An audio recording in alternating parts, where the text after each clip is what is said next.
Итак, где вы сейчас находитесь? Вы думаете, вы на шаре, вращающемся со скоростью 1600 км в час. Шар вращается вокруг Солнца со скоростью 30 км в секунду. Солнечная система летит через галактику со скоростью 800 тысяч км в час. А галактика тоже несется по Вселенной на скорости миллионы километров в час. И вы этого совершенно не ощущаете. А в реальности вы в гигантском планетарии, террариуме, павильоне, голливудской съемочной площадке, настолько огромной, что ни вы, ни ваши знакомые, никто, с кем вы могли быть знакомы, не могли этого понять. На скорости 27 тысяч километров в час вторая ступень оставила первую ступень далеко позади, на 8 тысяч километров ниже. Отчетливо видна кривизна Земли. Delta V Productions представляет прекрасный вид С4Б и Земли одновременно. Я попытаюсь сделать фотку. За изгибом. Наша планета прекрасна. Это не планета. Это огромная плоскость.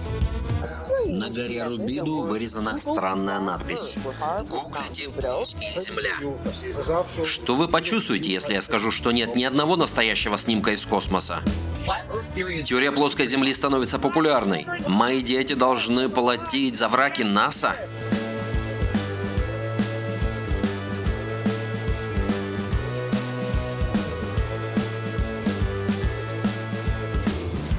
Растет количество людей, думающих, что Земля плоская. Тысячи, если не миллионы человек. Ложь остается ложью, даже если в нее все верят. Хочу подчеркнуть, эти люди живут среди нас. Откуда берутся подобные теории? Почему люди собираются вокруг этой абсурдной идеи?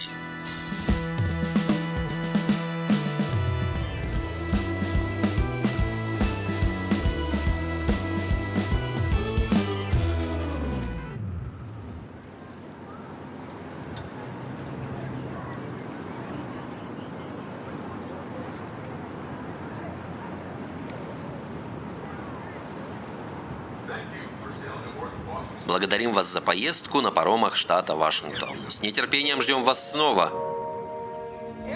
Всех накормили, только где эта бестолковая курица? Вот она. О, это любимое блюдо Марка, замороженное яблочное пюре. Это не мое любимое. Марк Сарджент, король плоской земли. Что будем есть? Куриный суп с лапшой и булочки. Домашние булочки. Домашние булочки и домашний джем. Патти Сарджент, мать Марка. Он избалованный. Я недостоин тебя. Готово. Марк позвонил мне и сказал, что он член общества плоской земли. Я говорю: о, Марк, о чем ты? Откуда вы знаете, что она круглая? Потому что вы видели это. Вы не летали туда на машине Джетсонов из мультика? Ни у кого нет космического корабля. Вы 30 лет смотрели на это? Можете выбросить. Это модель плоской Земли, версия с куполом. Южный полюс — это 60-метровая стена льда, типа как в «Игре престолов», а Солнце и Луна — просто светильники в небе. Я всегда любил кино. Это похоже на шоу Трумана. В шоу Трумана был съемочный павильон размером 32 километра. Сколько еще людей, кроме Трумана, можно надурить, если построить 1000-километровый павильон? Конечно, будут вопросы, они есть у всех. Ну ладно, как все это работает? Не надо далеко ходить, вот вам отличный пример. Вон те здания вдалеке, вон там. Это Сиэтл. Они не должны быть видимы отсюда. Между ними и нами должны быть сотни метров кривизны. Едва ли должны быть видны верхушки зданий. С кривизной земной поверхности вот так выглядит Земля. Конечно, это преувеличено. Если вы вот здесь, И какой-нибудь объект достаточно далеко, вы не сможете видеть его, потому что из-за кривизны Земли он оказывается скрыт за холмом. Можно сказать, это рефракция или атмосферный эффект и мираж. Нет, не при любой же погоде, не при любом освещении. Науке трудно бороться с тем, что мы делаем. Нил Деграсс Тайсон, ненавижу произносить это имя, мы называем его тот, кого нельзя называть, говорит, что это растущее антиинтеллектуальное движение, которое граничит с концом цивилизации, привычной нам демократии. Земля не плоская. И, кстати, вот это называется гравитация. Причина, по которой мы выигрываем у науки, наука просто забрасывает нас математикой. А мы просто говорим: эй, между прочим, вон там Сиэтл, можете рассмотреть его через свою камеру. Все, картинка стоит 1000 слов. Я был хорошо осведомлен о любой теории заговора, которую вы можете вспомнить. Я наслышан о конспирологии любого рода. «Плоская земля» была последней книгой на полке. Кто-то дарит тебе DVD на Рождество, и ты не собираешься его даже смотреть, потому что название ужасное. Типа «Как сделать бутерброд с навозом» или «Бутерброд с навозом, том 3». Но когда тебе наскучивает обычная конспирология, хочется чего-то новенького. В этом была определенная новизна. Думаю, он немного не в себе, в том, что касается конспирологии. Не думаю, что все кругом заговор. У мамы стакан всегда наполовину полный, а я говорю, что стаканом управляет какая-то зловещая группа. Ага, точно. Было немецкое видео, где парень говорил о маршрутах самолетов в южном полушарии, что они непонятные. Потом мне попалось видео Мэтта Бойлана. Он работал на НАСА художником по контракту. Думаю, это фото телескопа Хаббл, снявшего себя самого. Невероятно, невероятно. На вечеринке высокого уровня НАСА в Хэмптонсе ему сказали, что GPS не работает в Антарктике, потому что Земля плоская. Они все стали смеяться. А у моего начальника на лице была странная ухмылка. Он смотрел, как я отреагирую. Вот что это такое. Какой, думаете, будет ваша первая реакция? Чушь собачья, брехня. Если впервые это увидев, вы не насмехаетесь, наверное, с вами что-то не так. Я стал плоскоземельщиком, пытаясь опровергнуть плоскую землю. Каждый, кто стал плоскоземом, делает то же самое. Он говорит: это глупая идея, я опровергну плоскую землю. И потом его засасывает, как в смоляную яму Лабрея. Когда до этого дошло, я буквально 9 месяцев смотрел на это, прежде чем наконец принять. У меня был момент, как у Джерри Магуайра. Я помню дату, помню время, 10 февраля 2015 года, 3 часа утра, точнее 3:30. Я проснулся и сказал: теперь все изменится. Записав все аргументы, я сделал серию видеороликов. Я старался быть рациональным, насколько это возможно. Много редактировал, находил взаимосвязи, которые раньше никто не находил. Это краткая версия основ теории плоской Земли. Первый вопрос, разумеется, это что, шутка? Это же шутка, да? С этого и начнем. Это один из основных фактов нашего детства. 1 + 1 = 2. И Земля круглая. Выложив подсказки, я отчасти думал, что они провалятся. Позвонит какой-нибудь профессор астрофизики, астрономии и скажет: ты забыл учесть в расчетах вот это, забыл перенести двойку, ты облажался. Можешь закрыть свой канал. Расходимся по домам.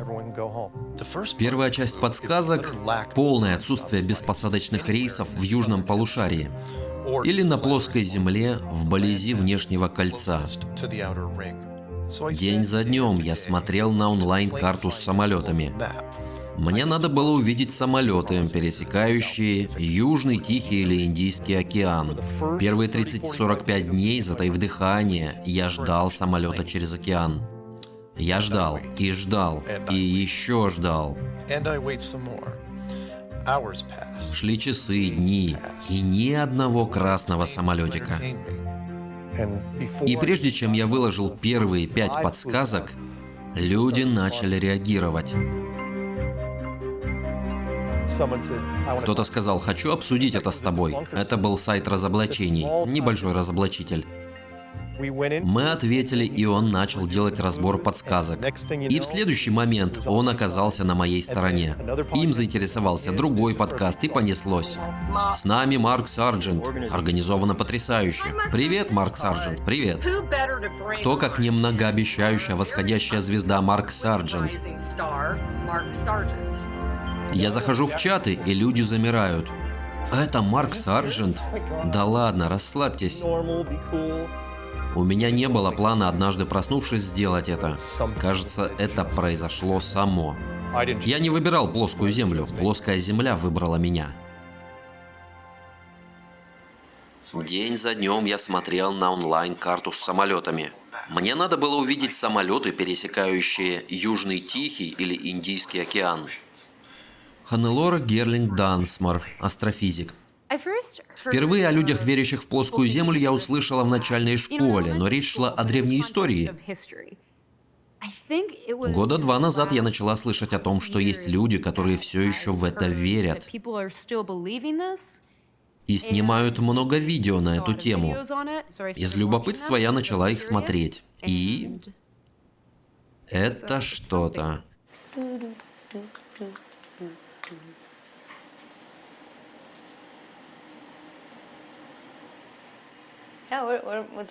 Что делает этот парень? Кажется, он летит на юг.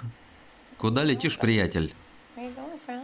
А вот этот откуда летит, если не из южного полушария? Это очень простой тест. Джо Пьер, профессор психиатрии. Не знаю, когда впервые услышал про плоскоземельщиков, наверное, лет 5 назад. Скорее всего, в интернете. Точно.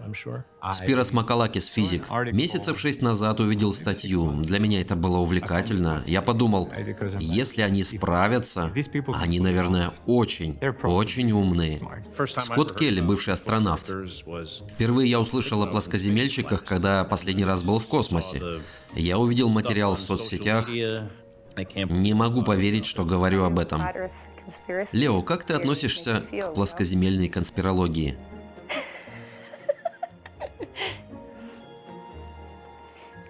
Положительно? Нет. Тим Урбан, научный писатель. Кажется, кто-то мне сказал, что есть люди, которые все еще верят, что Земля плоская. Я погуглил. У них есть веб-сайты и видео на Ютубе. 879 видеороликов? Какой плодовитый. Я был очарован и погрузился в тему с головой. Слушал 3-4 часа подряд, подписался на подкаст о плоской земле. И слушал. Этот выпуск, как и остальные, захватывающий. Я смотрел это часами. Они чокнутые. Чудаки. Тем не менее, у них находится аудитория, которая им верит, принимает их как Евангелие. Их много, они не могут все быть людьми в шапочках из фольги. Это вполне нормальные люди, по крайней мере, некоторые из них. Мы заходим в небольшой спортбар, подходит барменша и говорит: «Ребята, вы о плоской земле говорите?» Я: «Да, что?» Она говорит: «Дай 5». Идешь в офис, там кто-то плоскоземельщик. Идешь в ресторан, кто-то из персонала плоскоземельщик. Не знаю. На следующий день я вылетаю с надписью на футболке «Я Марк Сарджент».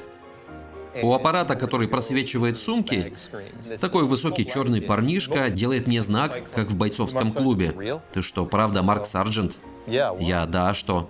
Он мне подмигивает, я не шучу, и говорит: «Я типа тоже». И отдает мне сумку, даже не проверив. Они повсюду. Натан Томпсон, евангелист. Алабама, Аляска, Аризона, Арканзас, Коннектикут, Делавэр, Джорджия, Гавайи, Айдахо, Иллинойс, Индиана, Айова, Канзас, Кентукки, Луизиана. 5 лет назад я занялся тренировками мозга с набиванием мяча на молотках для развития памяти. Титан, ванадий, хром, марганец, железо, кобальт, никель, медь, цинк. И месяцев 14 назад Майкл Лейвери, мой тренер мозга, говорит: «Натан, поинтересуйся плоской землей». Чем больше я об этом узнавал, тем яснее понимал, библейская космология — это геоцентрическая плоская космология. Тогда-то я понял, почему они скрывают истину.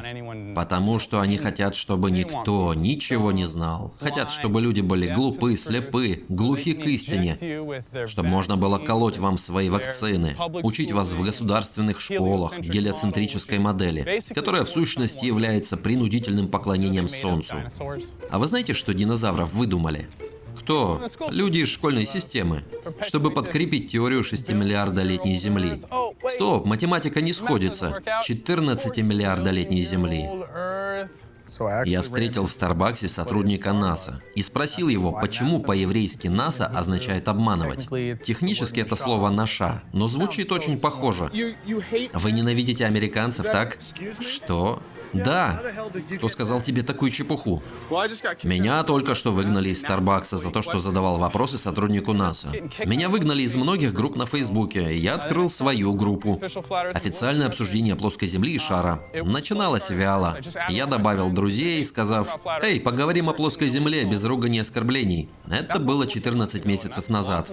И группа разрослась до 53 тысяч. Извините, можно спросить, вам говорили, что Земля плоская? У меня чувство долга говорить людям: вы живете не на крутящемся шаре. Я говорю им: вы произошли не от обезьян. Безумие? Я веду крупнейшую в мире группу по плоской Земле.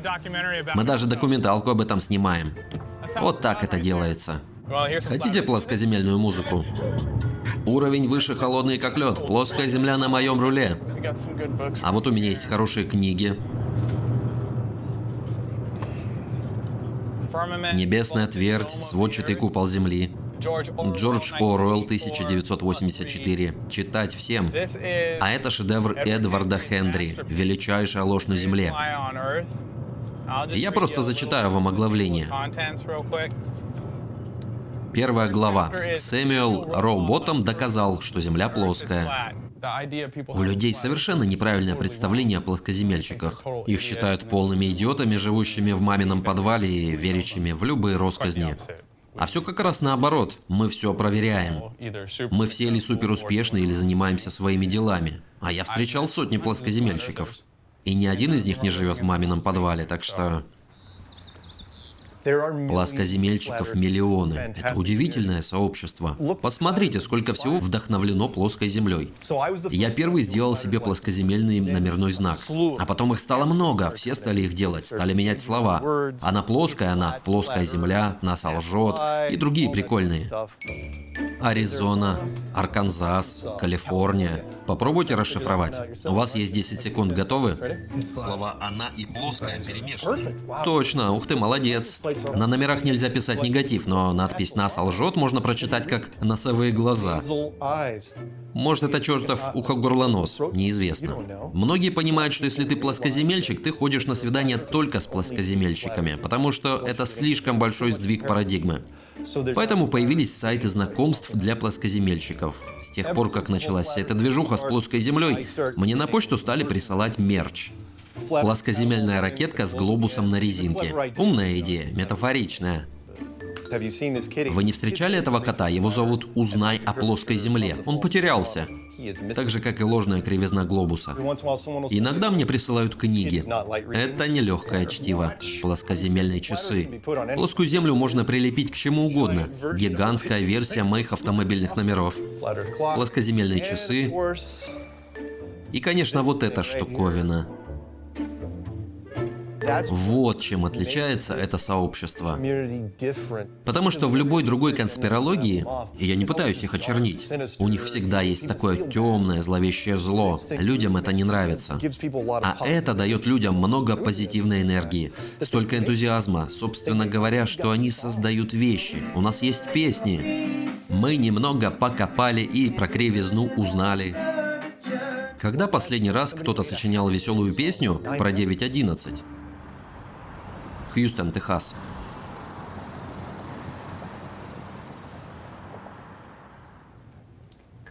Грир? Патрисия Стир, интервьюер.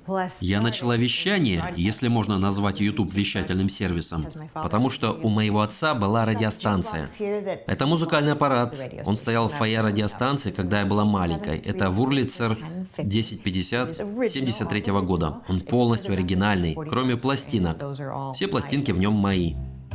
Моему сердцу очень близок солист группы The Smiths Морриси. В юности он меня очень вдохновлял. Из-за песни «Мясо – это убийство» я стала веганом. Он не плоскоземельщик, но надежда есть. Обожаю кошек. Не знаю, за что я их люблю. Они красивы, нежны, избирательны. Давай, хорошо. У меня куча конспирологических книг, небольшой веганский раздел. Некоторые книги написаны плоскоземельщиками. «Ля плоская земля». Это все разные мемы о плоской земле. Зен Гарсия, «Небесная твердь, сводчатый купол земли». Когда я только начал заниматься плоской землей, Патрисия запустила подкаст. Она не делала видео о плоской земле, а брала интервью у плоскоземельщиков. Привет, вы слушаете подкаст «Плоская земля и другая горячая картошка». Эпизод номер 15, эпизод номер 68, эпизод номер 159. Марк, спасибо, что присоединился. Спасибо за приглашение. Я так взволнован участием в этом шоу. Мы начали общаться по скайпу и устраивали 3-4-часовые марафоны и разговаривали.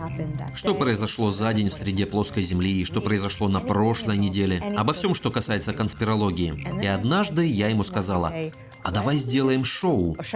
И назвала его в шутку «Секретное шоу». Ну где же ты? Она всегда везде опаздывает. Всегда. 5 минут. 5 твоих. Вот он. Привет.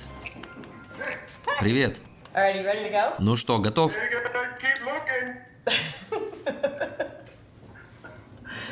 Прибереги самое лучшее для шоу. Знаю. Привет, вы слушаете подкаст «Плоская земля и другая горячая картошка», эпизод 174. Секретное шоу. Я Патрисия Стир, со мной Марк Сарджент. Привет, Марк. Привет, как дела? Спасибо, все хорошо. Ты видела спутник, приземлившийся в Бразилии? Да, видела. Занимательно. Он спустился на воздушном шаре. Спрашиваете, как запускают спутник? На шарах. Они просто смеются над вами. Давай поговорим, ты и я. Ну, давай начнем. Приглушите свет. Когда мы начали делать секретное шоу, и даже до этого, между нами происходила химия. Через 2 или 3 недели она сказала: «Не хочешь приехать в Хьюстон?» Поскольку я и так подумывала перебраться в Сиэтл, что не имела к нему никакого отношения. Почему бы заодно не встретиться с Марком? Посмотреть, что из этого получится, так сказать, пойти посмотреть. Она приехала, мы провели выходные вместе в разговорах, сравнивая свои заметки и узнавая друг друга. Было здорово. Хочу поехать опять. Ты начинаешь с почты, а я проверю чат. Посмотрим, слушает ли хоть кто-нибудь это шоу, кроме нас. Из этого могло что-то получиться. Мы как бы играли с этой идеей. Она обдумывала переезд в Сиэтл, она была настроена серьезно. Кончилось тем, что я отказалась от переезда. У меня завязались другие романтические отношения. А потом она уехала на год в Лондон. Я проигнорировала несколько тревожных звоночков. Оглядываясь назад, я вижу, что не следовало их игнорировать. Что-то пошло не так, она развернулась, потащила все свои вещи обратно с огромными затратами. А еще кошки. Знаете, сколько стоит перевезти кошек в другую страну? Дорого. Я знаю, ты любишь кошек, но просто найди себе других кошек. Брат Санчес говорит: вы хорошая пара, хватит играть. Лол. Нет. Мы, есть причина, по которой мы сделали так много выпусков этого шоу, точно. Мы пара. Пара друзей. У нас есть любовь друг к другу. Не скажу за него, но у меня к нему любовь. Я ему это сказала. Это любовь, которую я не понимаю. Это любовь не платоническая и не романтическая. Мы оба в одном деле. Вот какая это любовь. На сегодня большая новость – это Международная конференция плоской Земли. Сообщество разрослось до таких размеров, что мы не только встречаемся каждые выходные во всех крупных городах. Но теперь у нас проходит международная конференция осенью в городе Роли, Северная Каролина. Первый день я выступаю с основным докладом. 90% сообщества плоскоземельщиков незаметны. Мы почти достигли переломного момента, потому что есть ссылки на знаменитости, есть упоминания в масс-медиа. Предел только небо. Возможно, буквально. Понял. Когда Марк сказал мне о конференции, я подумала, ну да, и спросила, сколько участников ты ждешь?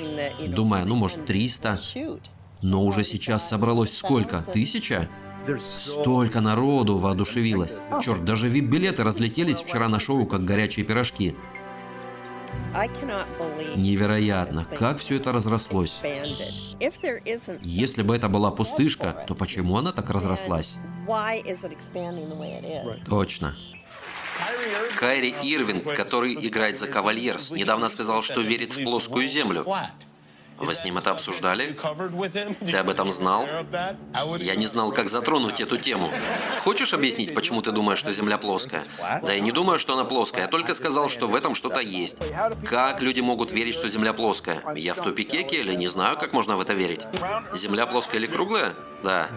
Круглая. Окей. Ты только что нарисовал пропасть между нами. Что происходит? Нет, Шаг принял другую сторону. Бесспорно плоская. Карри, плоская, Дремонт, плоская. Что случилось с этим миром? Джо Пьер, профессор психиатрии. Я часто говорю, дайте мне 5-10 минут, и я найду среди ваших убеждений такое, которое ваши друзья сочтут странным. Наши убеждения формируются на основании двух вещей. Первое – это интуиция. Просто что нам кажется правдой. Второе – наш субъективный опыт. Большинство, взглянув на горизонт, видят его плоским. Это кажется разумным, и вы спрашиваете, так почему же говорят, что Земля круглая? Если кто-нибудь не даст вам удовлетворительного ответа, вы будете искать альтернативу. Это же видно. Не нужна никакая сложная математика, чтобы понять, где ты живешь. Но власти твердят нам это. Верьте нам, доверяйте нам. И мы верили. Я верила. Мы все верили. В науке часто наблюдается синдром самозванца. Феномен, когда чем больше ты разбираешься в какой-то теме, тем менее компетентным себя чувствуешь. Чувствуешь, что не можешь быть авторитетным. С другой стороны, есть эффект Даннинга-Крюгера. Эффект Даннинга-Крюгера – это психологический феномен, когда человек, не обладающий знаниями и экспертностью в определенной области, ошибочно кажется себе экспертом в этой области. Вы становитесь склонны полагать, что известные вам факты – это полный объем доступных знаний в этой области. Заглянув в интернет, вы обнаружите много страниц так называемых доказательств, кажущихся научными. Но вот же формула, вот диаграмма. И вы думаете, наверное, они в чем-то правы. И ощущение, что эти выкладки ничем не хуже мнения настоящего физика или комиссии из 20 физиков. Священники новой научной религии всем нам промыли мозги. Тим Урбан, научный писатель. Наука — это просто поиск истины. Это способ мышления. Ты начинаешь с незнания и потом постепенно устраняешь это незнание при помощи доказательств. Независимо от результата, к которому они ведут. Как только выдвигаешь новую идею, десяток человек пытается доказать, что она ошибочна. Это называется институциональное опровержение. После этого любая убежденность вполне заслужена. Объявить вендетту такому мышлению — это как минимум странно. Наука должна была раздавить нас буквально в первый же месяц. А вышло все наоборот. Мы сокрушаем их, потому что они не знают, как с этим бороться. И из-за неуверенности в своих силах они даже с нами и не связываются. Мы задаем вопросы, на которые у них нет ответа. Спирос Миколакис, физик. Сколько времени нужно уделять каждой появляющейся теории? А часто то, что мы обсуждаем, даже не теории, потому что они или не фальсифицируемы, или потому что они уже опровергнуты. То, чему они учат, полная нелепость. Нет никакого ощущения движения, а они думают, что мы несемся в космосе быстрее пули. Стивен Хакберг, учитель физики. Это элементарно. Если едешь на машине и подбросишь мяч, куда он упадет? Он упадет обратно тебе в руку. Он не улетит через заднее окно. А есть среди плоскоземельщиков ученые? Нет. И не может быть, достигнув в образовании определенного уровня, ты становишься так или иначе заложником системы образования. Тебе нельзя делать определенные вещи. Представьте себе учителя. Учителя должны иметь степень магистра. Представьте, что будет с преподавателем, если он скажет такое. Разве преподаватели не открывались? Нет. Встреча плоскоземельщиков. Бывают ли именитые профессора, верящие в плоскую землю? Официально, под запись? Ну, всегда бывают какие-нибудь разоблачители. Нет. И если штатный профессор скажет что-нибудь подобное, его уволят. То есть, очевидно, для них это реальный риск остаться без средств к существованию. Боб Нодал, инженер. Я консультант Денверского аэропорта. Я работаю на несколько городских управлений. Я судебный консультант полицейского департамента Денвера. Я отвечаю за все IT города Лайман. Студенты физики, студенты астрофизики. Все приходят к одинаковым выводам. Как они все могут ошибаться? И я отвечаю, что они рассматривают факты с той точки зрения, которую им внушили. Никто не хочет признать, что его одурачили. Но реальность такая, что дурачили нас всех. Пер Эспенстокнес, психолог. Предвзятость подтверждения – это один из самых убедительных эмпирических выводов в психологии. Когда у меня есть убеждения, я буду искать примеры подтверждения своих убеждений. Кроме того, я найду себе круг общения, где многие будут поддерживать мои взгляды. Конечно, я всегда слушаю Боба. Он всегда хорошо информирован. Люди думают, что определяют гравитацию, взяв микрофон и бросив его на землю, и сказав «это гравитация». Да, это гравитация, тупица. Это же смешно. Ты проделал потрясающую работу. Для меня это хорошая практика перед выступлением в роли. А вы будете на конференции? Нет. Жаль. Плоская земля — это позитив. Когда плоскоземельщики собираются вместе, неважно кто откуда, между нами такая глубокая связь. Бесконечная плоскость, как она согласуется с куполом? Да, Марк Сарджент об этом спрашивал. Я не поверю в купол, пока мне не покажут кривизну неба. Пока мне не докажут обратное, я придерживаюсь бесконечной плоскости. Множество разногласий приводит к появлению разных фракций. Повестка дня не должна нас отвлекать от того факта, что мы не знаем, является ли мир круглым или плоским. Ками Нодал. Глядя на модель, мы видим, как разные возможности работают вместе, но тут начинаются споры. «О, вот здесь ты лжешь» или «Да, это неправда». По мне, это непродуктивно. Среди плоскоземельщиков есть разные лагеря. В сообществе нет никакого единства. 70% верят, что есть некий купол. Остальные 30% верят, что купола нет. А снаружи другие версии нашего мира. Я привожу жизнь Брайана в пример того, сколько поначалу было разногласий среди плоскоземельщиков. Убегая, он потерял сандалию. Он дает нам знамение! Он дал нам сандалию! Моментально, за 90 секунд, вокруг потерянной сандалии сформировался целый ворох религий. Возьмем, как он, одну сандалию, а вторую оставим. Нет, нет, нет, сандалии – это нам знак собирать сандалии. Бросайте сандалии, следуйте за тыквой. Нет. Купол есть, купола нет. Бесконечная плоскость неестественна. Думаю, все-таки купол. Поднимите сандалию. Это туфля, это сандалия. Замкнутая система. Вы в замкнутой модели, как глобус. Возьмите по сандалии, следуйте за ним. Повсюду конкуренция. Из-за конкуренции плюс немного конспирологии, плюс немного паранойи. У людей сносит крышу. Мэтт один из самых старых, если не самый старый ветеран-плоскоземельщик. И поэтому, когда он закатывает истерику, слышно всем. Вот что они затеяли. Бунт на корабле. То, что ты здесь, тревожный сигнал. Кто я такой? Меня зовут Мэтт Пауэрленд. Я причина, по которой заговорил Эдвард Сноуден. Когда плоская Земля стала набирать популярность после запуска подсказок, мне начали названивать с просьбами взять у него интервью. Ведь я оказался в числе немногих, кто знал номер телефона Мэтта. Он ведет себя как отстраненный художник. Типа я не даю никаких интервью. Ну и как вы думаете, о чем меня спросили? Ты как, хочешь поговорить о плоской Земле? Не вопрос. Вот мой рассказ. Мэтт слетел с катушек, взорвался как атомная бомба, сделал серию видеороликов, позвонил в прямой эфир на другой подкаст, звонил всем подряд. Он убежден, что я работаю на правительство. Вы, очевидно, сейчас сидите со мной в правительственном бункере, а я на зарплате. Мэтт хотел быть королем плоскоземельщиков, хотел царствовать на своих условиях. И я начал все это. Я сила, запустившая плоскую Землю. Вот откуда вы узнали о плоской Земле. Но все было не так. Сообщество разрасталось шире и шире, и его голос просто утонул в толпе. Вдруг, когда объявили конференцию в Северной Каролине, его пригласили, но он сказал: «Нет, я не участвую в конференции. С какой стати мне с вами возиться? Вы без меня никто».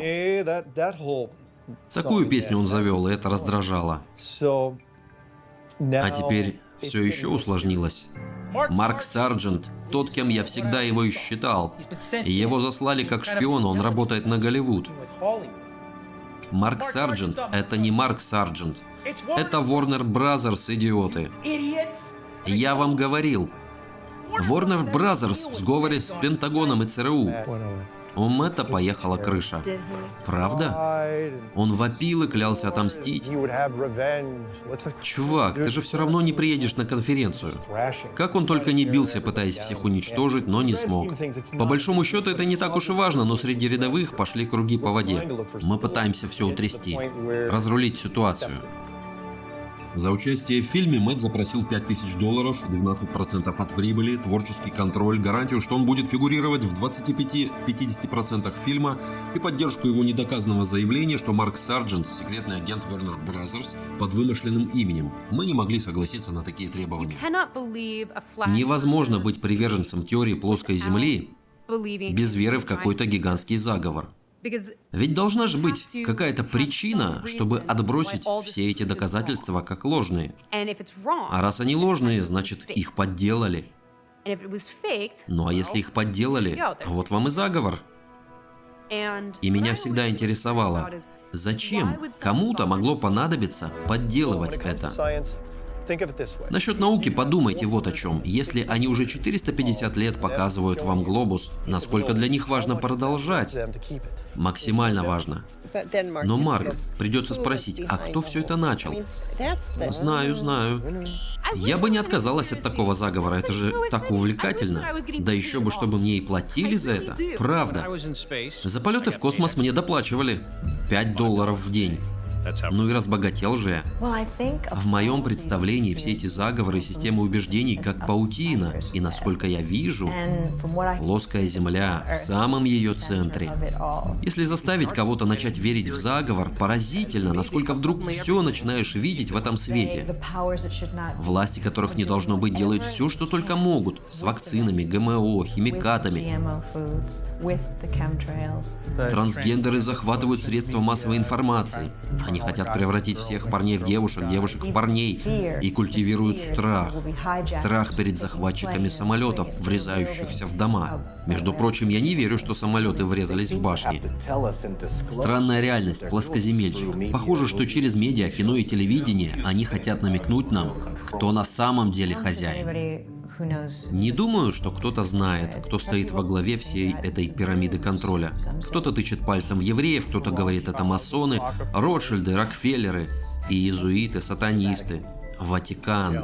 Да, в конечном счете Ватикан. Во всех этих группах есть и плохие люди, и вполне нормальные люди.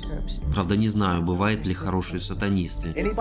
Любой, кого вы видите или знаете по имени, не более чем вывеска. Вы никогда не узнаете, кто на самом деле за всем этим стоит. Часто начинают с идеи, что общепринятым знаниям нельзя доверять. Нельзя доверять правительству, нельзя доверять ученым. Начав с этой предпосылки, можно впасть в любую крайность. Думаю, самое страшное не то, что они скрывают плоскую землю, а то, что они совершают человеческие жертвоприношения и кровавые ритуалы. Каким источникам вы доверяете? Себе.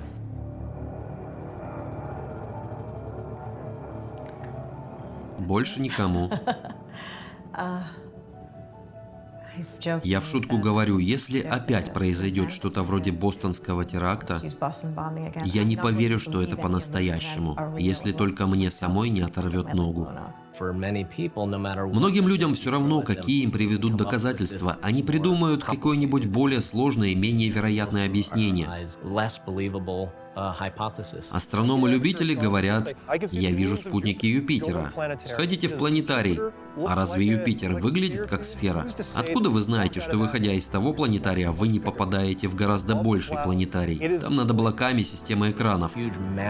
Нужно отвергнуть огромное количество доказательств общепринятой реальности последовательно, одно за другим. В это я не верю, и в это не верю. А вот альтернативная теория вместо этого.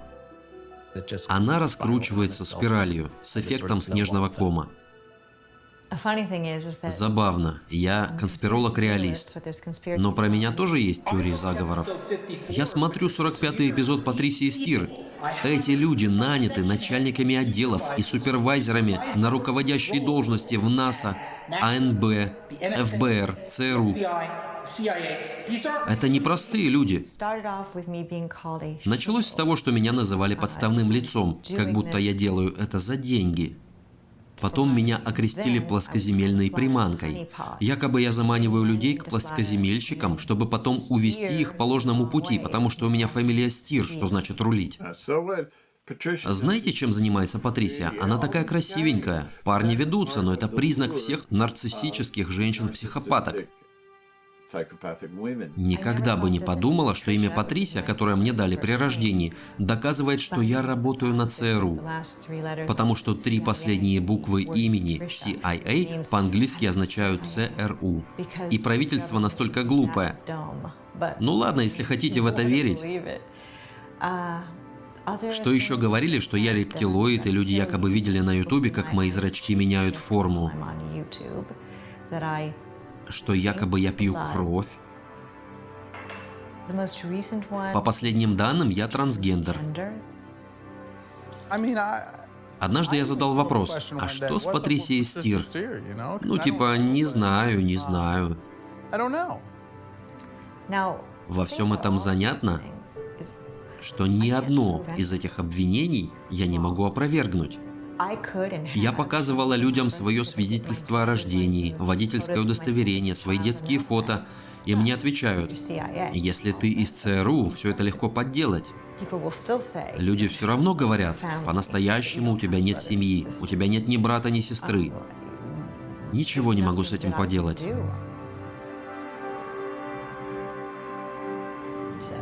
Так что можете думать обо мне все, что угодно. Но я задаюсь вопросом: эти люди понимают, что они лгут? Или они настолько оболванились, что сами в это верят? Это заставляет меня задуматься о том, во что я сама верю. Может, я сама такая же, как они, но я точно не такая.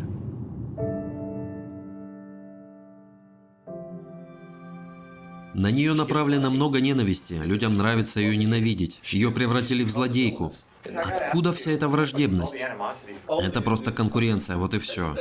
Ты же смотрел Мэтта, он делал то же самое. Он назвал конференцию «Фестиваль приманок 2017». Марк, ты будешь здесь. Хорошо. Скажи что-нибудь. Проверка, раз, два, три. Загадочным образом движение плоскоземельщиков. Если посмотреть аналитику Гугла, там резкий пик.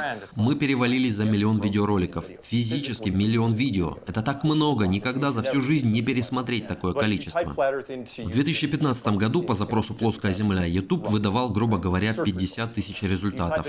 Сегодня на такой запрос будет 19 миллионов с хвостиком. С тех пор, как я здесь не проверял, 19,4 миллиона. Выглядит как часть чего-то важного.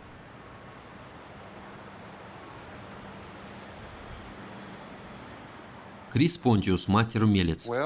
Так. Вот они, 4 года моей жизни. Я назвал его «Ездок-плоскозем».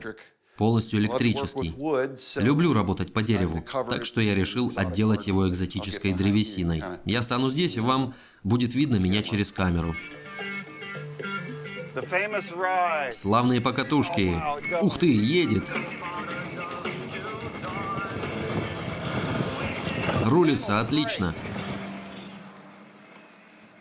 Так хочется привезти этот байк на конференцию. Это хороший способ завязать разговор. Неверующий в плоскую землю скажет: «Ух ты, клевый байк у тебя». А я отвечу: «Это мой ездок-плоскозем». Ну знаете, огорошу его по-плоскоземельски. И дальше по теме. Мне хотелось внести свой вклад в распространение информации, а снимать видео я не умею. Я подумал, у меня же есть навыки и способности, сделаю-ка физическую модель. Ведь когда видишь ее в объеме, несколько проще понять концепцию. Если бы 3 года назад мне кто-то сказал, что я стану первым в мире изготовителем моделей плоской Земли, я бы рассмеялся и сказал: «Да ты спятил». Но это случилось. Я даже не знаю, как это случилось. У самой первой, которую я сделал для Марка Сарджента, был купол из колпака от торта. Вот несколько экземпляров поновее. Вот это номер 33. Производству моделей плоской Земли 2 года. 11 сентября 2017 года. Вот эта кнопочка управляет яркостью. Я перфекционист. И за цену, по которой я их продаю, они должны быть идеальны. Купола покрупнее в мою печь не помещаются, так что мне пришлось соорудить вот этот ящик. Надеюсь, я все правильно подсоединил. Нагревается. Вот так.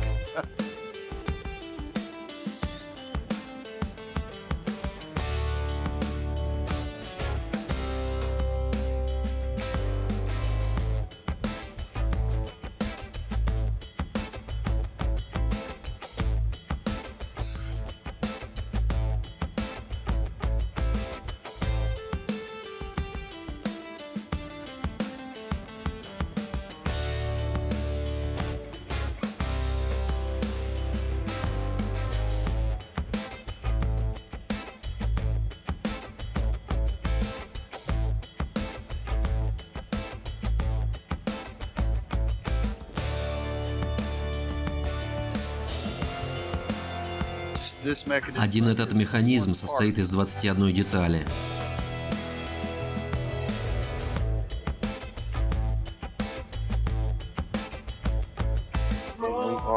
Вращается. Хорошо. И... работает. Вот как это делается.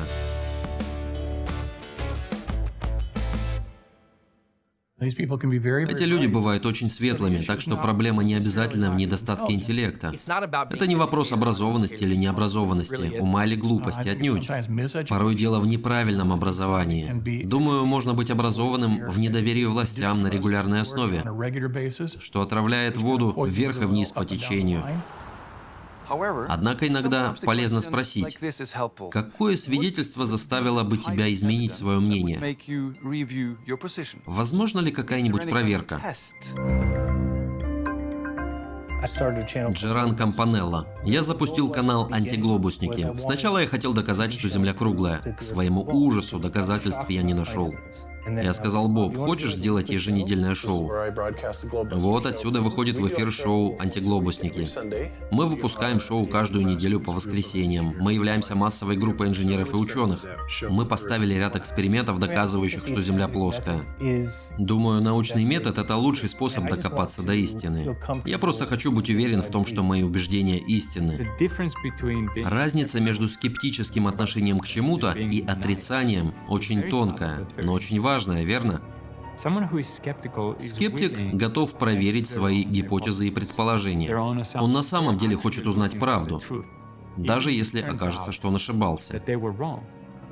Недавно мы провели эксперимент на вращение Земли. Если Земля делает целый оборот каждые 24 часа, значит, каждый час она должна поворачиваться на 15 градусов. И гироскоп, установленный в любой точке Земли, покажет отклонение. В современных навигационных системах 21 века используют так называемые кольцевые лазерные гироскопы. Они предельно точны. Если бы нам удалось раздобыть такой кольцевой лазерный гироскоп, мы бы раз и навсегда доказали, что никакого вращения Земли нет. Представляете, один из членов сообщества купил его за $20 тысяч. Вы идете из точки А и занимаетесь процессом сбора доказательств, размышлений и так далее, пока не доберетесь до точки Б, где можете сделать вывод, в который отныне и будете верить. Понимаете, наука — это направление, просто направление. Наука — это процесс получения выводов. Но когда мы включили этот гироскоп, выяснилось, что он показывает отклонение. Отклонение на 15 градусов в час. Очевидно, мы были ошеломлены. Ничего себе проблемка, не так ли? Есть и другой способ мышления, когда начинаешь сразу из точки Б. Берешь сразу желаемый вывод и ищешь способ его доказать. Ты не собираешь данные, могущие опровергнуть или уточнить твое убеждение, а собираешь только те данные, которые подтвердят его. С таким выборочным подходом ты находишь для своей догмы костыли, создающие видимость логичного доказательства. Очевидно, мы не готовы были это принять и стали искать способы доказать, что это отклонение вызвано не вращением Земли, а фактически движением неба. В следующем эксперименте мы поместили гироскоп в камеру Гаусса с нулевым магнитным полем, чтобы изолировать его от энергии неба. К сожалению, этот эксперимент тоже провалился. В следующий раз мы попробуем экранировать весь аппарат висмутом. Если это сработает, я обнародую результат на конференции. Если нет ничего гипотетически, что могло бы показать мне ошибочность моей теории, то моя теория не фальсифицируема. Ученым нет никакого смысла спорить против такого типа мышления. Это бесполезно. Мы доказали другие аспекты, поэтому мы не безосновательно продолжаем утверждать, что Земля плоская.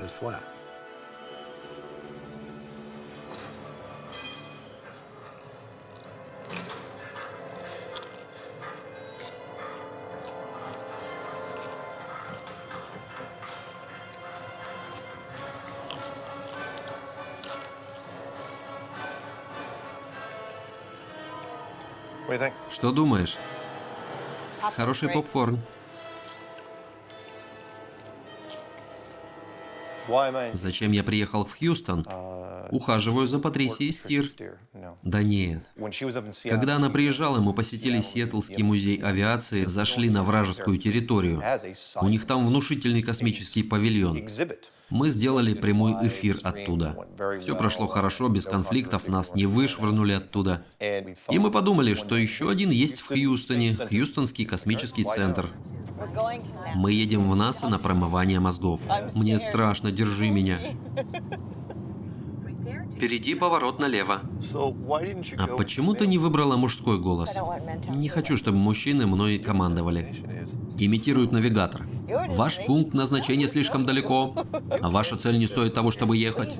Отсюда невозможно туда проехать. Пожалуйста, выберите другую цель. Вы точно умеете управлять этим автомобилем? Мы так близки к врагу, я чувствую его дыхание. Здравствуйте. Классная музыка идет фоном. Боже, благослови Америку. Как только я нажму кнопку, мы выйдем в эфир. Придется подождать, здесь слабый интернет. Привет. В эфире Патрисия Стир и Марк Сарджент. Привет, мы в Хьюстоне, Техас. Мы в Хьюстонском космическом центре. Музей, в котором мы находимся, состоит из смеси правды и подделок. В основном подделки. Angry Birds в космосе одобряет это. НАСА нашло соучредителей. На Луну даже не похоже. Не похоже. Вот к чему сводится НАСА. Скафандр астронавта с порванным ремешком часов. Народ, кажется, мы побеждаем. Марк летит в космос. Зато бесплатно. А вот кривизна Земли. Мои мозги промыты. Я жму эту кнопку, чтобы посмотреть приводнение, и ничего не происходит. Работай, работай. Не получается. Она даже не работает. На скафандре сломанные часы, эта штука сломана. Да, симулятор сломан. Вход стоил $30 человека. Все выключено, все обветшало. На экране кнопка запуска симулятора. Крис Понтиус мог бы их научить делать качественно. Ой, изюминка всей выставки. Смотри, мам, я астронавт. Гляньте. Непонятно, почему это бесплатно. Похоже на сарай. Никого. На парковке одна машина. Да ладно, это что, входная дверь? Я проверю. Ну, пусть попробует. Не может быть. Открылась. Это он. Вход. Это вход. Ух, впечатляет масштабом. Погоди. Мы тут одни. Вам видно, какой он большой? Мы тут одни. Я скажу то, что никогда еще не звучало ни на одном объекте НАСА. Жду не дождусь. Земля плоская. Эхо отозвалось. Великолепно. Вы сейчас смотрите на кусочек величайшей фантастической выдумки. Что, если господствующая наука поймет, что Земля не круглая? И вы создаете ракетную программу, чтобы делать фото, подделывать снимки. Им надо было ее закрыть до появления интернета, задолго до появления технологий HD. Кажется, это не так уж и важно. Кто-то уже смонтировал видео? Да, вчерашнее. Честно, музыка из фильма «Начало» сразу улучшает звучание любого видео. Марк Сарджент, дай мне автограф. Да, именно из-за таких роликов за мной охотится НАСА. Привет. Вы слушаете подкаст «Плоская земля и другая горячая картошка», эпизод 186. Я Патрисия Стир, а я Марк Сарджент. Лорел Остин спрашивает: Марк или Патрисия, вас когда-нибудь узнавали по голосу? Меня никогда не узнавали. Меня, наоборот, узнавали. Правда? О, боже. Не думаю, что мы знаменитости. Думаю, интересующиеся плоской землей уходят от культуры знаменитостей. Нормально. Нет, это безобидный ответ. Я отвечу несколько иначе. Я не считаю себя знаменитостью, но выполняя какие-то публичные функции, я сталкиваюсь с людьми, реагирующими как олень на приближающиеся фары. Она уставилась на меня. Я говорю: что? Ты Марк Сарджент? Ну да. А я не знала. Я такой: серьезно? Для нее это было что-то удивительное. Наверное, это приятное ощущение, потому что ты повлиял на ее жизнь. Наше секретное шоу повысило узнаваемость твоего лица, а меня люди узнали давно, когда мы с тобой были на шоу «Странный мир». Так что у нас прекрасные симбиотические отношения. Как кит, на котором есть маленькие рыбки, поедающие водоросли в жабрах. Чур, я кит в этой истории. Международная конференция уже через 6 недель. В первый день она участвует в дискуссионной группе. А потом я выступлю с основным докладом. А на второй день, на последнем мероприятии, это будет заключительное мероприятие всей конференции. Мы с Патрисией ведем церемонию награждения за видеоролики. Не хочу ехать, можно остаться. Ты ведь хорошо провел время. Я классно провел время. Я тоже, было классно. Правда, классно.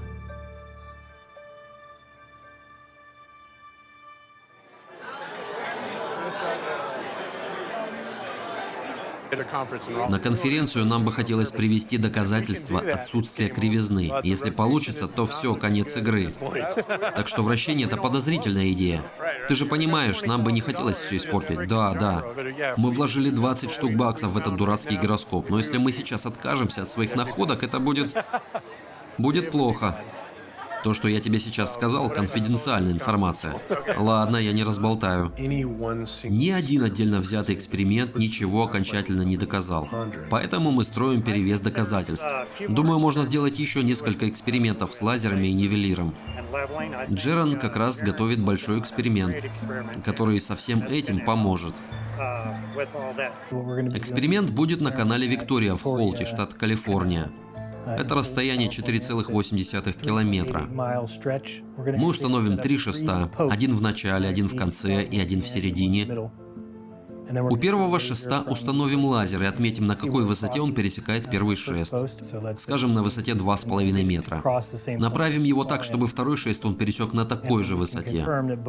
И когда убедимся, что точки пересечения на одинаковой высоте, замерим высоту на среднем шесте. Если на среднем будут те же 2,5 метра, то Земля плоская. А если окажется, что в середине только 1,5 метра, это будет означать, что кривизна Земли существует. Это классный эксперимент, интересно.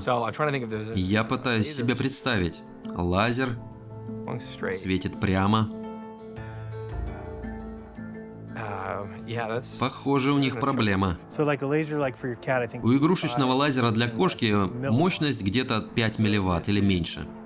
А это 3000 милливатт.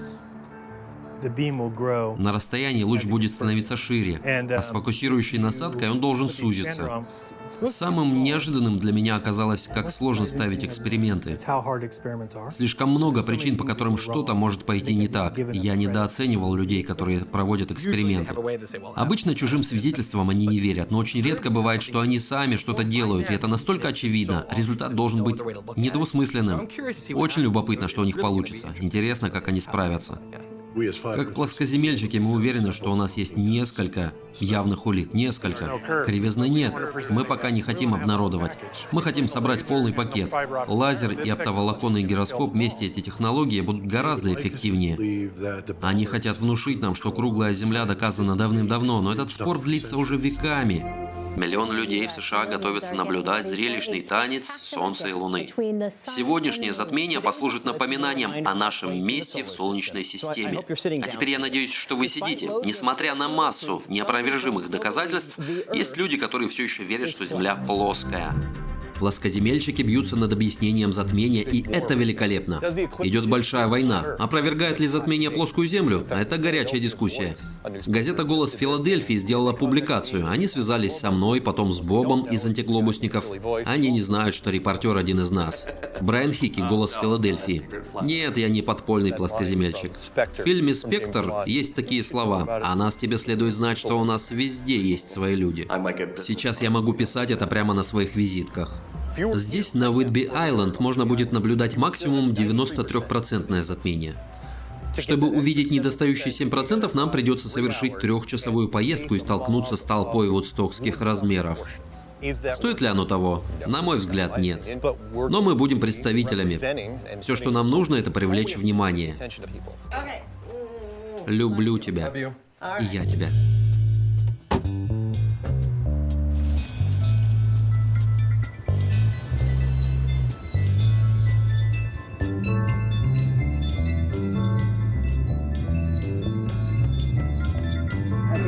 Ожидается усиление пробок в связи с затмением. Что-нибудь видишь? Пока нет. Давай сюда. Давай-ка посмотрим. Хотите сюрреалистический момент дня? Вот он. Спустя 2 года после выхода подсказок плоской Земли, мы на одной из самых больших автострад в Соединенных Штатах едем смотреть величайшее затмение столетия, и нам показывают сообщение о плоской Земле. И я не имею к этому никакого отношения. Это сделало другое отделение плоскоземельщиков. Поразительно, я говорю отделение плоскоземельщиков так, будто они существуют. Обожаю плоскоземельщиков.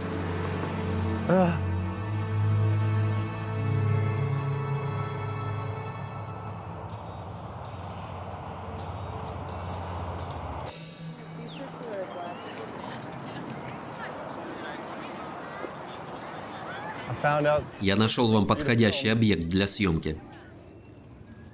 Дамы и господа, мальчики и девочки, слушайте сюда. Я расскажу вам сказку о глобусе. Это, друзья, не веселая сказка. Это не самый большой. Самый большой я видел в Ролли, на международной конференции. А мы даже не выбирали город специально. В 1958 году начали запускать ядерные бомбы вверх. После 3-й попытки была создана НАСА. Журналисты нам помогли, они сказали, а что плоскоземельщики думают о затмении? Это хорошо, потому что люди хотят знать, им любопытно, что же думают плоскоземельщики. Это просто элемент небесной тверди, купола, системы дисплеев. А как насчет спутников Юпитера? То же самое. Я видел эту улыбку. Когда я говорил о планетарии, он не поверил. Проблема у него в голове. Он может сам разузнать это, для того и билборды. Мы сеем семена в головы людей. Открывайте подсказки плоской Земли, и под любым из этих видео в описании есть ссылка. Присоединяйтесь к армии плоской Земли. Боб из антиглобусников сейчас запускает метеозонд. Они надеются увидеть затмение с высоты 30 километров. Да, он взлетел. Для безопасного прямого наблюдения Солнца. Мои глаза! О да, уже скоро.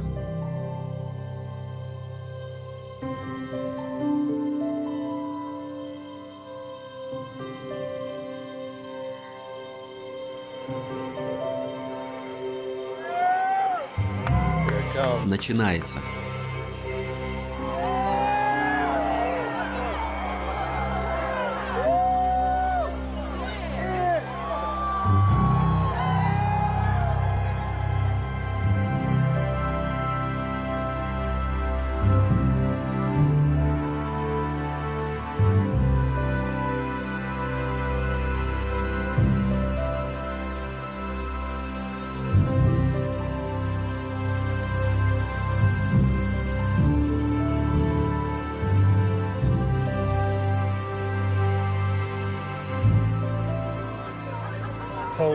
Это того стоило. Стоило. Каждая секунда стоила того. Я рад, что я здесь.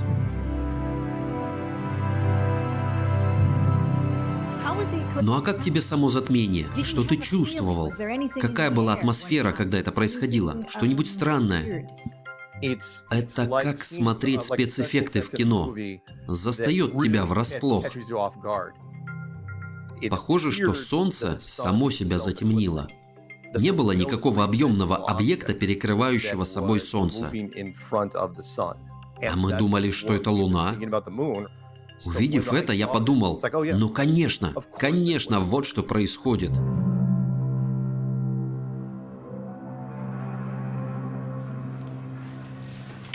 Нью-Йорк Таймс, Сиэтл Таймс.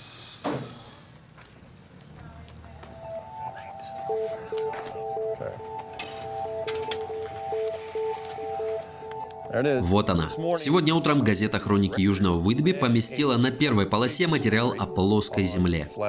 Выпускник Южного Уитби Марк Сарджент известен по разным причинам. Когда-то это были самодельные фейерверки, в другой раз он прославился как чемпион мира по цифровому пинболу, ныне же он является ключевой фигурой движения плоскоземельщиков. Да, он верит, что Земля имеет форму диска. А внутри колонка редактора. И на этой неделе он написал одну единственную статью «Земля не плоская, новости не фальшивые». На этой неделе у меня была встреча с конспирологом, добросовестным плоскоземельщиком. Он абсолютно и однозначно заблуждается. Так зачем же продвигать теорию, которая для подавляющего большинства смехотворна? Я немногим рассказывала, чем занимается Марк. Думаю, нас сочтут чокнутыми. Не хочу ставить вас в неловкое положение, но что вы думаете? Вы согласны, что Земля плоская? Скажи «да». Знаете, я так скажу. Я хотела бы увидеть доказательства, что она не плоская. Вот какого я рода. Хороший ответ. Я ее этому не учил. Не учил. Сколько мы уже этим занимаемся? 3 года? 2. 2,5. 2,5 года. Не точно. И все это время я молилась постоянно, чтобы открылась истина.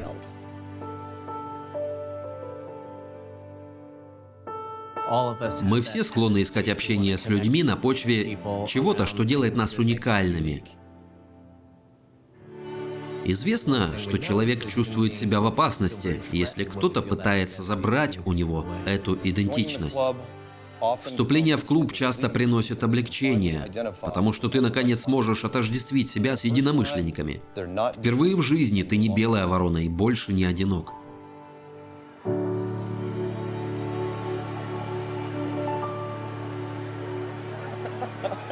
Я попрошу тебя подписать кое-что. Да, оставайся плоским или что-то в этом роде. Испортил безобидный глобус. Я горжусь, что сделал это. Рад был участвовать. Это встреча плоскоземельщиков. Мне оплатили перелет сюда, потому что я скандально знаменит. Да нет, потому что я настоящий. Все так говорят, мне хотят пожать руку, обязательно потрогать меня. Вот так. Типа, ух ты, он настоящий человек, а не просто голос из интернета. Рядом, в 5 кварталах. Добро пожаловать на Дервольфскоп.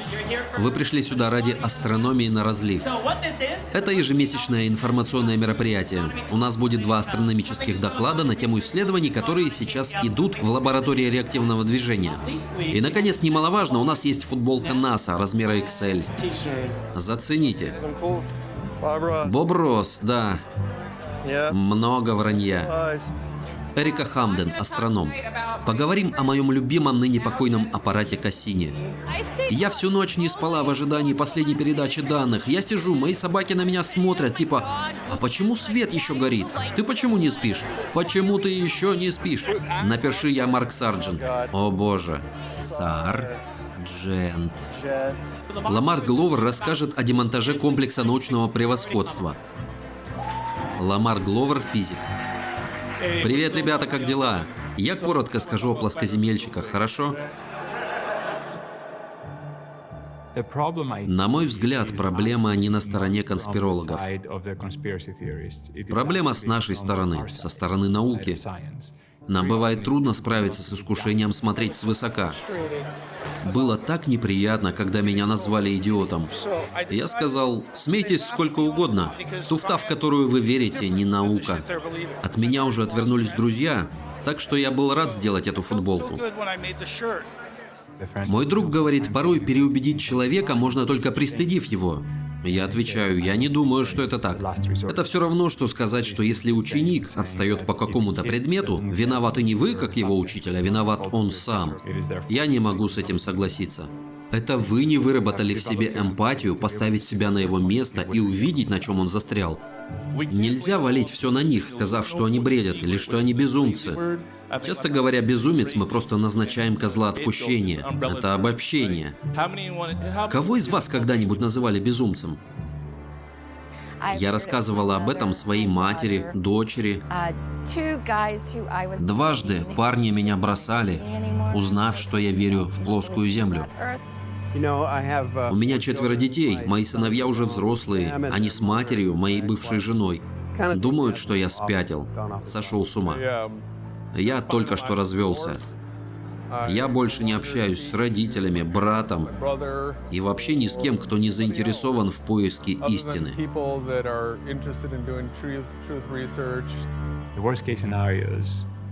В худшем случае этих людей вытесняют на периферию общества. И тогда для общества они потеряны. Ты задаешься вопросом, стоит ли этим заниматься ценой конфликта с родными. Но на самом деле важна истина. На тебя смотрят косо, ничего страшного. Пусть думают, что хотят. У них нет полноты жизни. Они спят, они просто фоновый шум. Для меня Марк настоящий герой. Как восхитительно, что ты делаешь это для всех нас. Это так трогательно. Да, я тебя обниму. Я решил подарить ее тебе. Нет, ты не обязан. Да, давай значок. У меня как раз есть сумка для всяких фенечек. Тебе много всего дарят? Не так много. Не в таких количествах. Правдоискатели, плоскоземельщики, противники вакцин. Отвергая этих людей, мы оставляем яркие умы мутировать и застаиваться. Эти люди – потенциальные ученые, сбившиеся с пути. Их природная любознательность и неприятие норм могли бы принести пользу науке, если бы они были более научно грамотны. Возьмем метафору «спор – это война». Одна сторона побеждает, другая проигрывает. Если мой противник ставит себя выше меня, для меня это неприемлемо, так что я не стану к нему прислушиваться. Пока он говорит, я буду не слушать, а планировать контратаку. Но есть другой способ мышления. Давай исследовать вместе. И это совместное исследование уводит нас от спора. Не стоит пренебрежительно относиться к плоскоземельщикам. Лучше видеть в них напоминание об ученых, которыми они могли стать, но их не заметили. Как посланники науки мы призваны к большему, правда?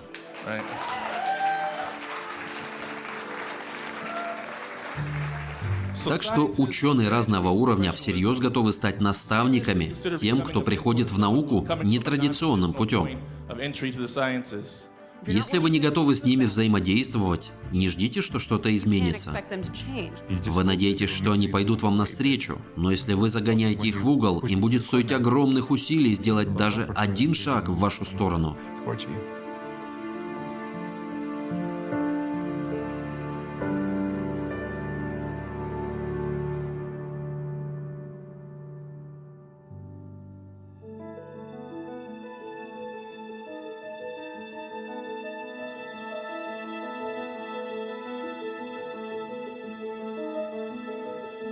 Лазерный тест.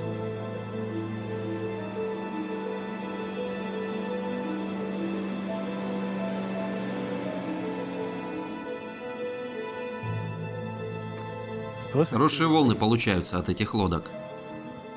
Джерон, рад познакомиться. А вас как зовут? Боб. Ваша помощь будет кстати. Может, займетесь средней станцией? Попробуем панели вместо шестов. Сейчас выставим уровень. Видите красную линию прямо около зеленой точки? Немного в эту сторону, вправо от тебя. Нажми один раз, чтобы включить, и потом еще 2 раза. Оставь так, не двигай. Допустим, ты увидишь вот такое пятно света. Отмечаешь вот так. Оно что, будет таким большим? Думаю, не больше 30 сантиметров. Одну панель поставим в середине. Потом посветим на крайней панели на одинаковой высоте. Средняя команда поставит свою панель посередине. Отмечаем положение света на панели, и все, дело сделано.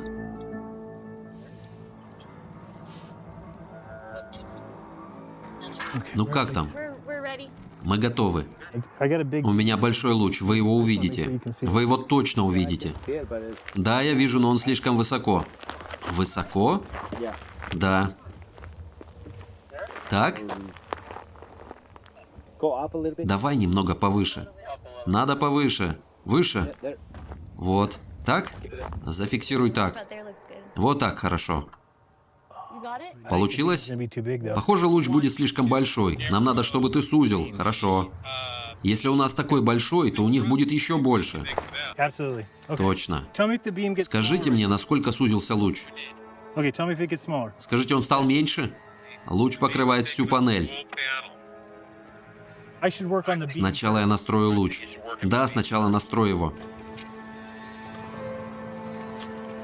А что в спецификациях лазера? Он должен быть узким на таком расстоянии? С насадкой, да, должен быть уже, чем 1,20 м. Так, я сделал узкий луч, пытаюсь вас найти. Я вижу свет. Да, точно. Так. Такой же, как и раньше. Такого же размера? Счастливого пути. Вам тоже. Люди уезжают. Ладно, неважно. Нам тоже пора ехать. До дома ехать 2 часа. Знаю, знаю. Надо разобраться с лазером. Я его включу, и если он не станет меньше, придется пересмотреть нашу затею. Ну как, луч стал меньше? Нет, не стал. Такой же, 4,5 метра. Да, не знаю, что делать. Не сегодня. Вы еще вернетесь? Да, придется. Надо подумать, как сделать, чтобы все получилось. В эти выходные ожидается аншлаг в Северной Каролине на международной конференции плоской Земли. Роли Северная Каролина, международная конференция плоской Земли.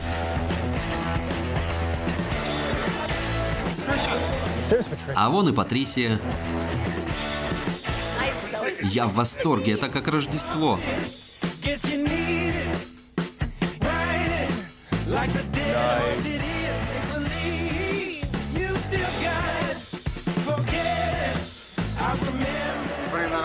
Выложишь на Фейсбуке?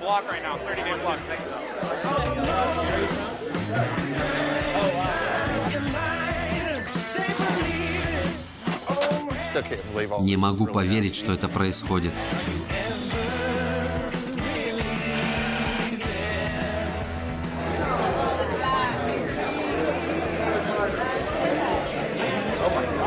Боже, ух ты!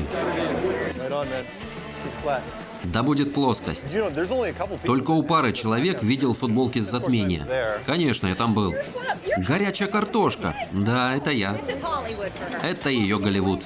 Для меня тоже в каком-то смысле. Мерцает, вот. Вчера я проехал 1850 километров. Я поехала в Ирландию, потом в Исландию. Вот и забралась еще дальше. Привет, Боб, как ты? Пожмем руки или обнимемся, то и другое. А зал большой. Что если, поднимаясь, я споткнусь? Знаю. Я привыкла, что в Ютубе безопасно. Марк там? Он занят тем, чтобы быть Марком Сарджентом. Глянь, я получил свой бейдж. У меня есть такой, я его не надела. Почему? Он не модный. А ты переоделась. Привет, хотел пожать тебе руку. Рад познакомиться. Я в восторге. Мы наполним этот зал. I think ODD is really regretting.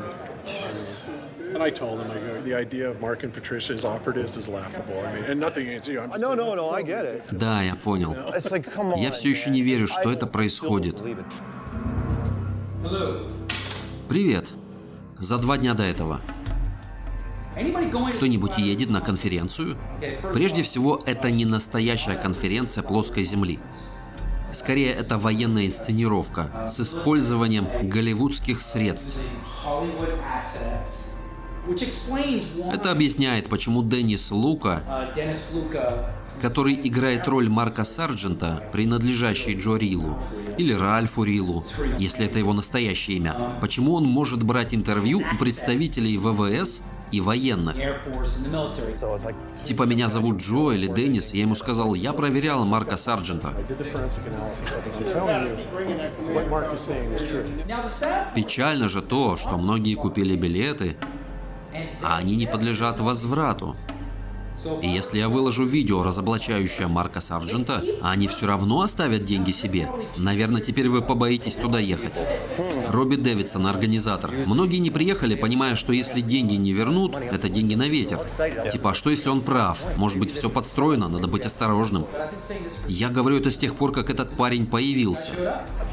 Люди говорят, я не еду из-за тебя, я не еду из-за Патрисии. Столько народу подходило ко мне со словами, я иду с ним. Скажите, что я заблуждаюсь. Не возражаю, называйте меня сумасшедшим. Почему? Потому что плоская Земля – это моя находка.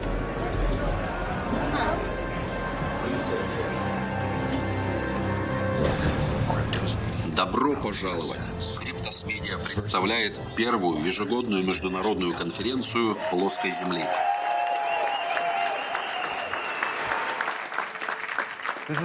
Удивительно. Совершенно потрясающе. Мы все ждали этого момента. Теперь это что-то, что нельзя игнорировать. К сожалению, некоторые отказались участвовать в этом году. Это нормально. У нас есть различия. Нам не обязательно во всем соглашаться. Можно на этом зациклиться, а можно сидеть здесь. Мы можем собраться вместе и вырасти, сказав, мы все согласны, что мы не на шаре, несущемся в космосе. Наше движение будет расти и расширяться, и, по правде говоря, менять мир.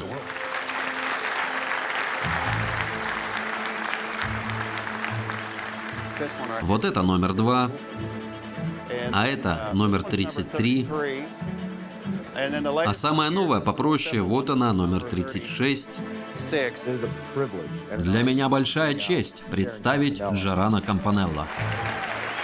Когда все это началось, я искал истину. Вам это известно. И я уверен, что в глубине сердца все знают, что она плоская. Он называется ездок-плоскозем. Здесь передний тормоз. Нажатие на тормоз подсвечивает кристаллы. Это модели плоской Земли. На последнем экземпляре видны по кругу континенты за пределами нашего мира. Это так жизнеутверждающе. Думаю, вся эта конференция окажет целительное действие на все сообщество плоскоземельщиков. Мне понравилось, было очень интересно. У меня мурашки пошли, я такая, да! Это будет трудно увидеть. Мы включим освещение зала. Не надо делать слишком ярко. Пора начинать. Для меня все началось с Марка Сарджента. Для меня это было второе видео, многие меня поймут, скандально известные подсказки плоской земли. Я включил это видео, и первое, что я услышал, это краткая версия теории плоской земли и других интересных тем. Про Марка Сарджента говорят много всякого, но одно я знаю точно, что Марк Сарджент – один из самых усердных тружеников плоской земли.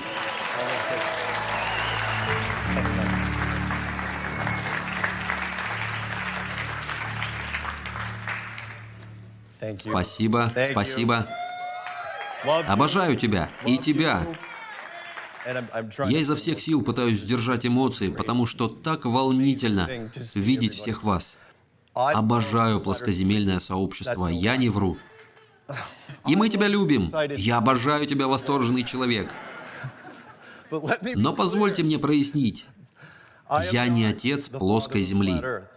Все, что я сделал, это подошел к двери и, указав на нее, сказал: «Эй, я думаю, по ту сторону что-то очень интересное.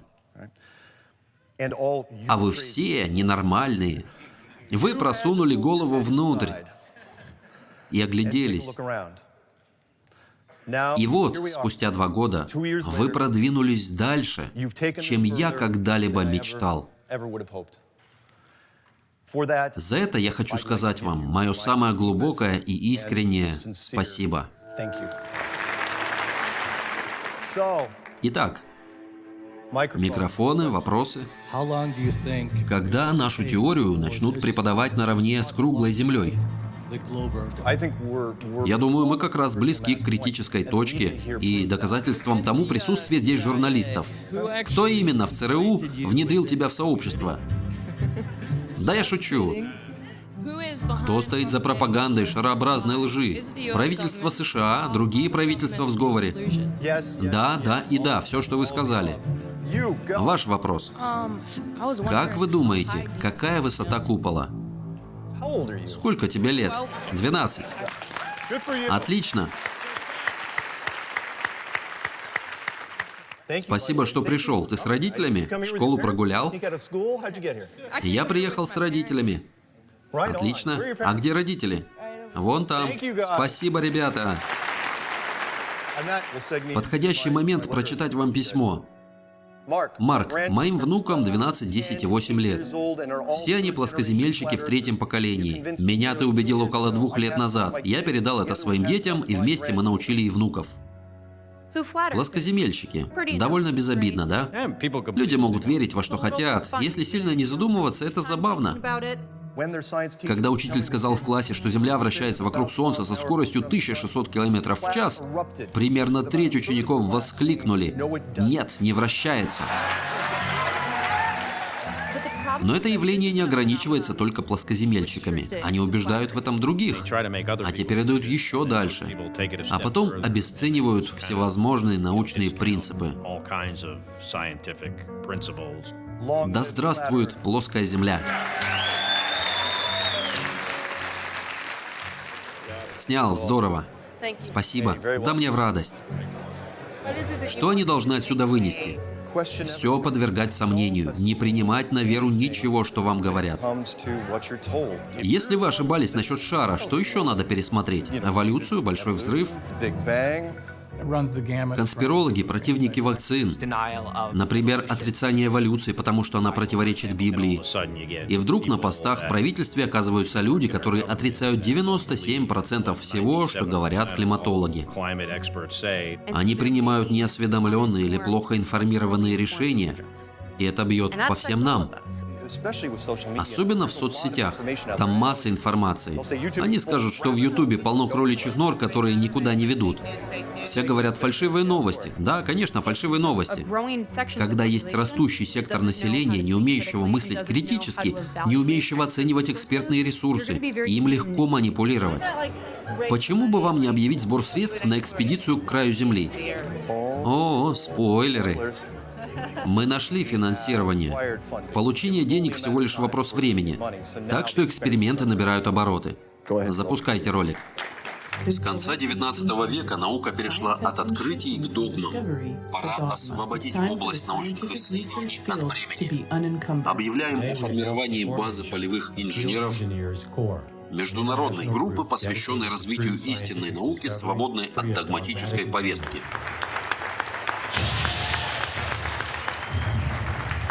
Это наш шанс делать науку, которую мы сможем представить миру. Мы покажем экспериментально отсутствие кривизны Земли. Покажем, что Земля не движется вперед, что энергия излучения неба и звезд вращается вокруг этой плоскости на скорости 15 градусов в час. Чем менее правдоподобна ваша догма, тем больше она оторвана от реальности, и тем больше вам придется придумывать альтернативную реальность. Вы вдруг видите все бытие через другую линзу. О, хочу верить в эту теорию, но она не стыкуется с действительностью, и я переосмыслю действительность, но не свои убеждения. Знаете, мне интересно, каковы их мотивы, ведь похоже, что в этом нет смысла. Это их бегство. Я нахожусь в компании людей, которые не будут меня судить. Многие из вас прошли через такую боль.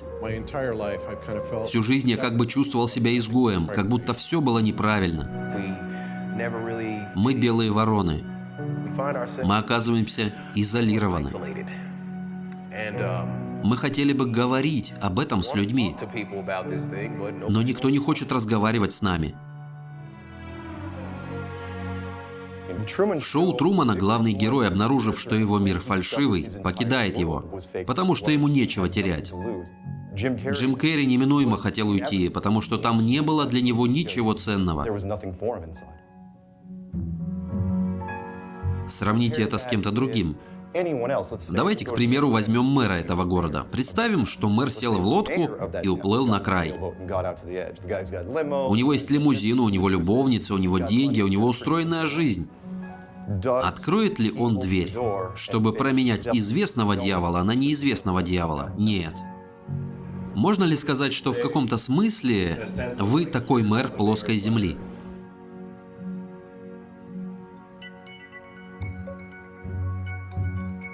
Что если вы разуверитесь в своей теории? Как это повлияет на ваши личные взаимоотношения? И есть ли вам смысл менять убеждения? Примет ли вас традиционное общество? Нет, им плевать. Но вы лишитесь всех своих друзей-единомышленников? Да.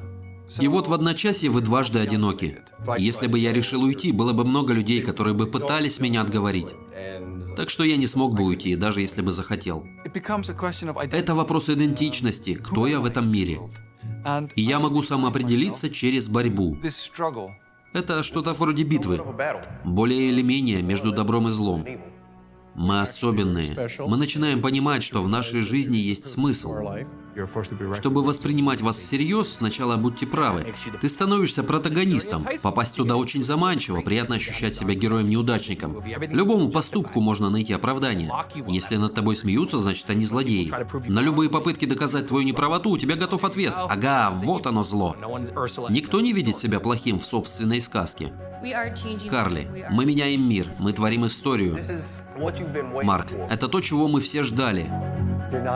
Вы не одиноки. Вы не крохотная пылинка, летящая в космосе с бешеной скоростью. По сути дела, вы центр Вселенной. Вы звезда этого шоу.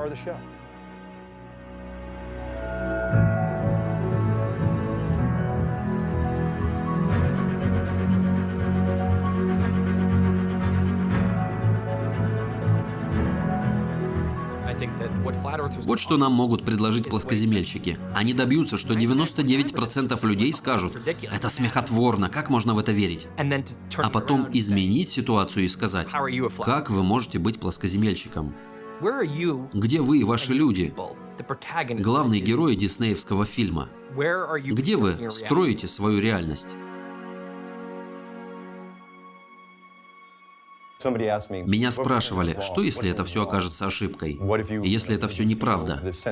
Почувствуешь ли ты себя виноватым, если вдруг докажут, что Земля круглая? 2 недели спустя.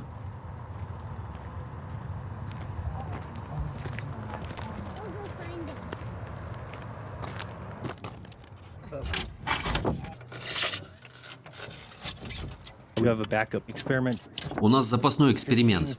Если, глядя через 2 отверстия, вы видите фонарь на заднем плане на высоте 5 метров над водой, то Земля плоская. Ну а если фонарь приходится поднять до 7 метров, то Земля круглая. Так что я увижу его только на 5 метрах. Езжай туда, Энрике, будешь держать фонарь. Энрике, на какой высоте фонарь? 5 метров. То есть... Энрике, тебя не видно. Подними фонарь выше над головой. Интересно. Очень интересно. Это интересно.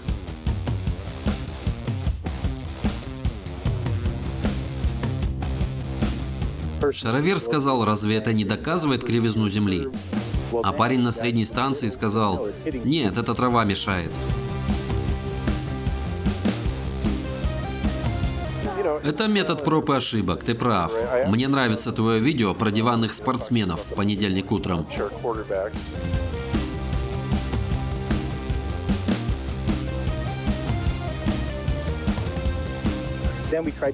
Мы повторили эксперимент, чтобы воспроизвести этот результат, и результат был другой. Нет причин от чего-то отрекаться, ничего конкретного не произошло. Перевел и озвучил Баганавт.